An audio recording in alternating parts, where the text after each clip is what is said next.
In an age where misinformation spreads faster than truth, outlandish stories about celebrities can take on a life of their own. The internet has become a breeding ground for sensationalized narratives that distort reality, often at the expense of real people with real lives.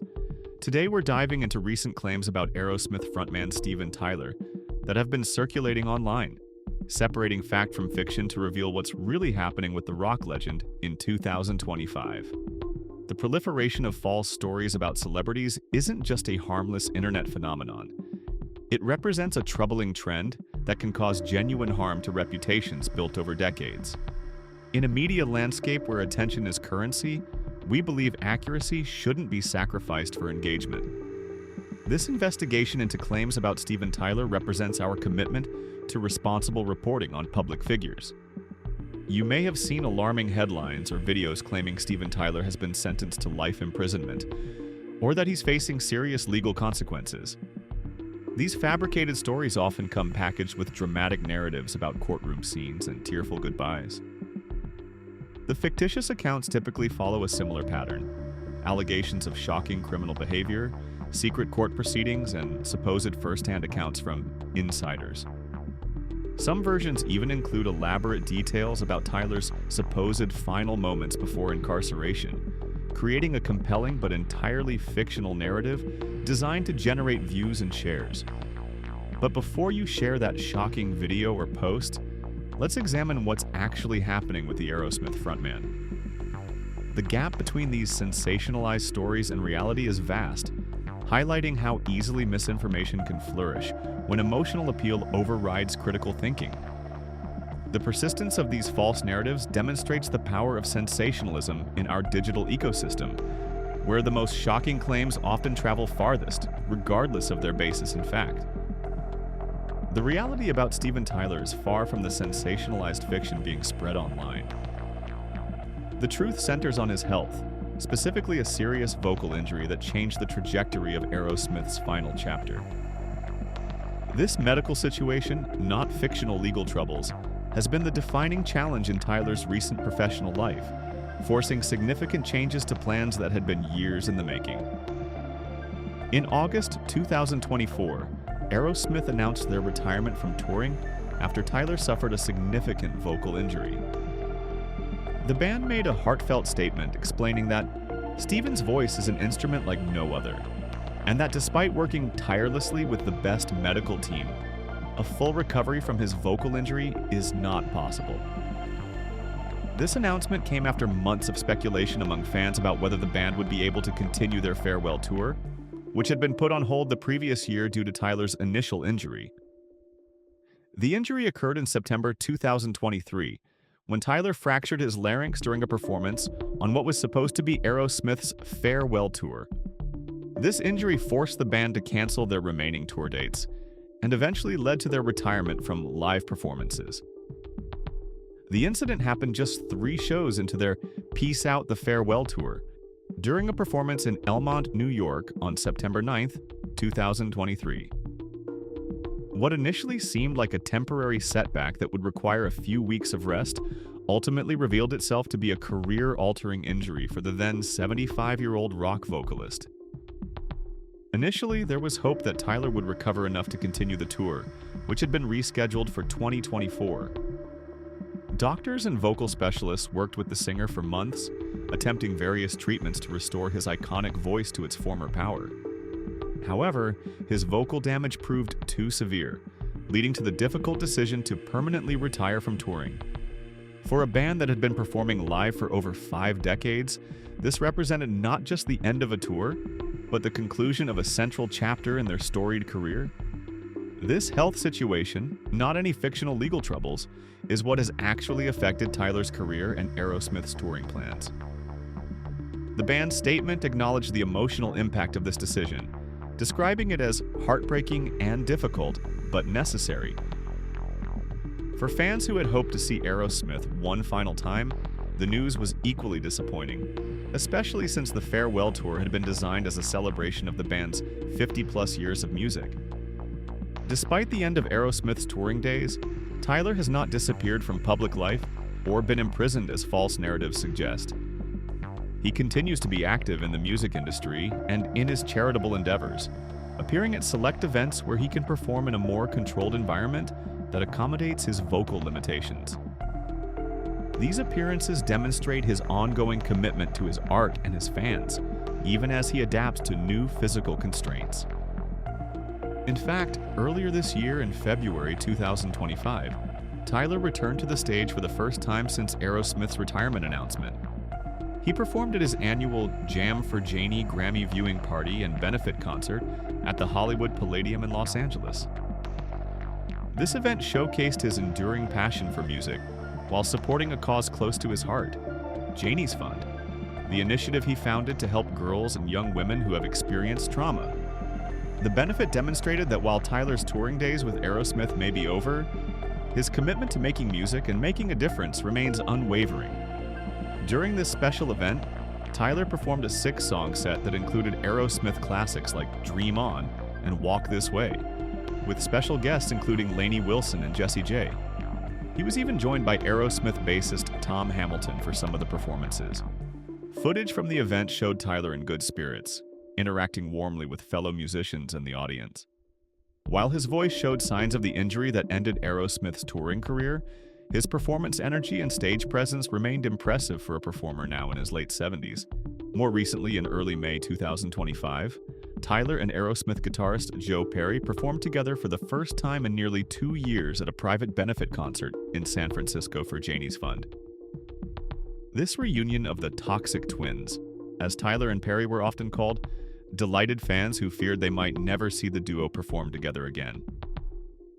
The set included several Aerosmith classics and demonstrated that despite the challenges to Tyler's voice and the end of their touring days, the musical connection between these longtime collaborators remains intact. The event raised significant funds for Tyler's charitable foundation, while providing a rare musical moment for those fortunate enough to attend.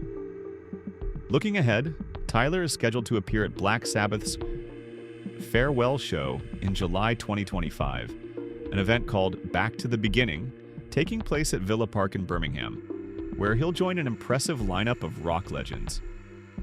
This high-profile appearance further contradicts the false narratives about imprisonment or legal troubles, showing instead a musician who continues to be respected and in demand within the rock community.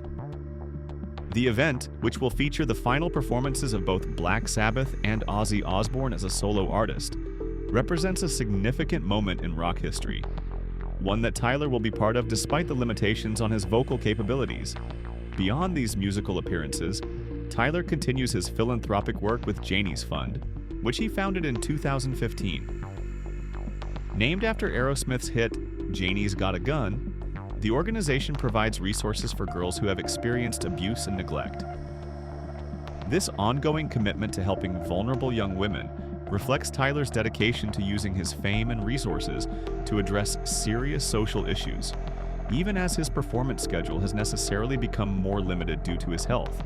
The fictional narratives often include claims about criminal charges or imprisonment, but these are entirely fabricated. However, it's worth acknowledging that Tyler has faced legal challenges, though of a completely different nature than what's portrayed in these false stories. Understanding the actual legal situations Tyler has navigated helps to further debunk the fictional accounts while providing a complete picture of his public life in recent years. In February 2024, a sexual assault lawsuit against Tyler was dismissed by a judge who ruled that the alleged victim had waited too long to sue under New York City law. The case, brought by a former model named Jean Bellino regarding allegations from the mid-1970s, was dismissed because it did not qualify under New York's Victims of Gender-Motivated Violence Protection Act's revival window for decades-old claims. This civil case bears no resemblance to the criminal proceedings described in fabricated stories. A related case was conclusively dismissed in April 2024, with the judge ruling it could not be brought again. U.S. District Judge Lewis Kaplan dismissed Bellino's case with prejudice, meaning it cannot be filed again. The legal standard applied in this dismissal concerned whether the alleged conduct posed a serious risk of physical injury under the specific New York City law being invoked, a technical legal determination far removed from any criminal sentencing as falsely claimed in misinformation. Tyler has faced another lawsuit in California, but in March 2024, a judge dismissed portions of the complaint related to emotional distress claims based on the publication of Tyler's memoirs, though other aspects of the case continue.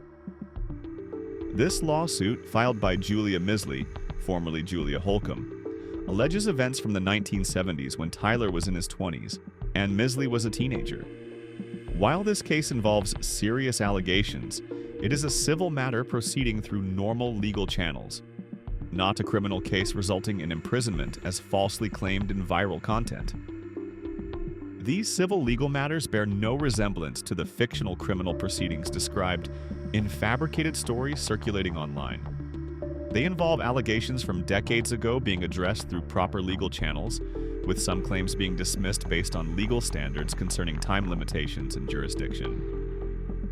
Tyler has denied wrongdoing through his legal representatives, and the cases have proceeded through normal civil court processes.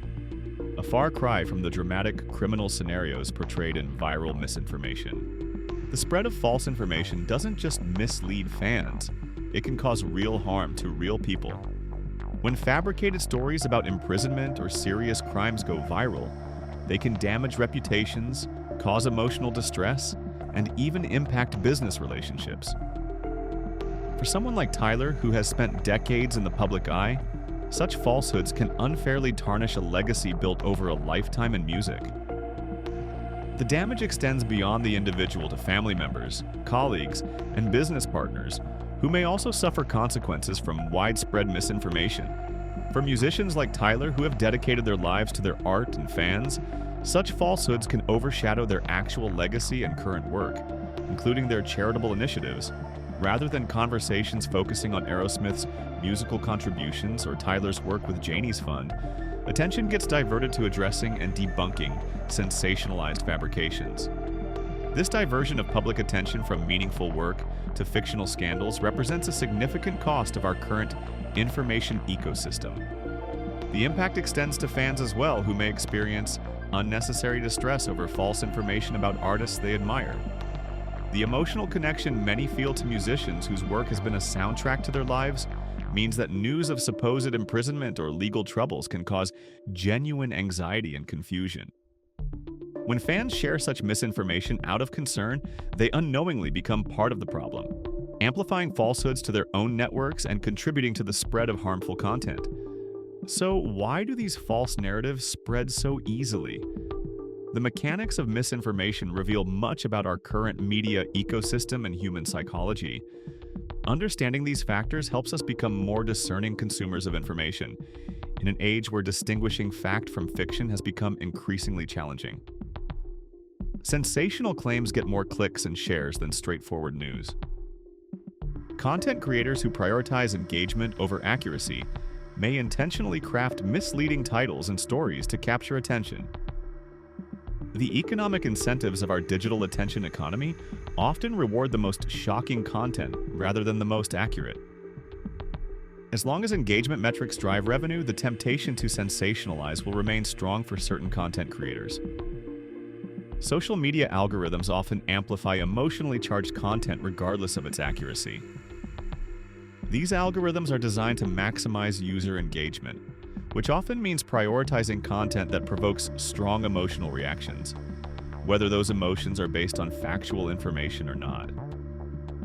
Studies have shown that false information tends to spread faster and further than accurate reporting, in part because of the novelty and emotional impact of outrageous claims.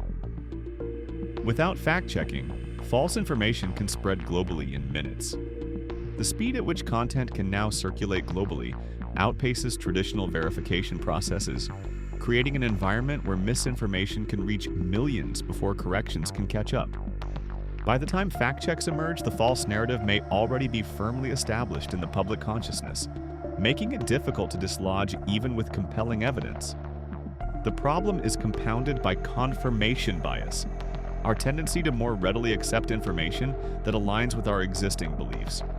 Those who may already hold negative views about celebrities or the entertainment industry might be more inclined to believe sensationalized stories about downfalls and scandals, regardless of their basis in fact. This psychological tendency makes us all vulnerable to misinformation that fits our preconceptions. Steven Tyler is not in prison. He has not been sentenced to anything. The reality is that he's a 77-year-old rock legend dealing with a serious vocal injury that ended Aerosmith's touring career, while still making occasional appearances for causes he believes in. This truth may not generate as many clicks or shares as fabricated scandals, but it's the actual story of a musician adapting to health challenges in the later chapter of a remarkable career spanning more than 5 decades. While his story may not be as sensational as the fiction, it's a human story of resilience, adapting to health challenges, and finding new ways to connect with fans and support charitable causes. Tyler's journey reflects the reality many aging performers face, navigating physical limitations while seeking to maintain creative expression and relevance. His continued involvement with music and philanthropy despite career-altering health challenges speaks to a determination that has characterized his approach to both art and life throughout his time in the public eye. The fabricated narratives about imprisonment do a disservice not only to Tyler but to the legitimate discussions we could be having about his legacy, his music, and his charitable work. They distract from meaningful conversations about Aerosmith's contributions to rock music, Tyler's evolution as an artist, and the challenges facing performers as they age. By focusing on sensationalized fiction rather than compelling reality, we miss the opportunity to engage with the genuine human story unfolding before us. As consumers of media, we have a responsibility to think critically about what we read, watch, and share. Each time we pass along unverified information, we potentially contribute to a problem that affects real people and undermines our collective ability to distinguish truth from fiction. In an era where misinformation can spread globally in minutes, our individual choices about what to believe and share matter more than ever. Let's choose accuracy over sensationalism and help stop the spread of harmful misinformation.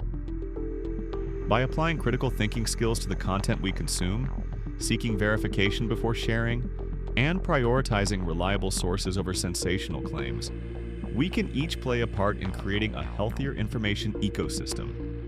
This approach benefits not just celebrities like Steven Tyler, but all of us who depend on accurate information to navigate our increasingly complex world.